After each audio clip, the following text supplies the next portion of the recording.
The United Kingdom relies heavily on electricity across all sectors of its economy. In the domestic sector, electricity is used for lighting, heating, cooking and powering household appliances. In industry, it supports manufacturing processes, machinery and automation systems. The commercial sector depends on electricity for offices, retail, data centres and services such as banking and communications. Transport is also becoming increasingly electrified, with the growth of electric vehicles and rail networks. Without electricity, modern life in both homes and the economy would cease to function effectively.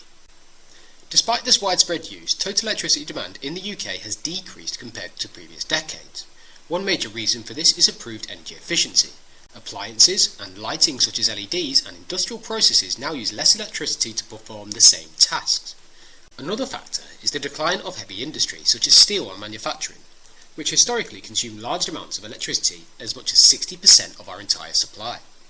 Additionally, there is a better insulation for buildings and energy-saving policies that have reduced domestic consumption. As a result, even though the population and economy have grown, overall electricity demand has fallen. The graph here indicates that it's actually risen by 1% in 2025, potentially due to the use of AI. At the same time, the UK is becoming increasingly dependent on electricity. This is because many sectors are shifting away from fossil fuels and towards electrification. For example, petrol and diesel cars are being replaced by electric vehicles, and gas heating is gradually being substituted with electric heat pumps. Heat pumps are like efficient electric boilers. Rather than just heating water, they use the temperature of their surroundings to draw heat, resulting in efficiency being between 2 and 4 times higher than heating water than electricity alone.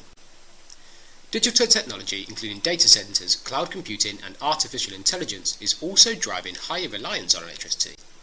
This means that although total demand may have decreased in the past, future demand is expected to rise, as electrification continues. As previously stated, in 2025 this increased by 1%.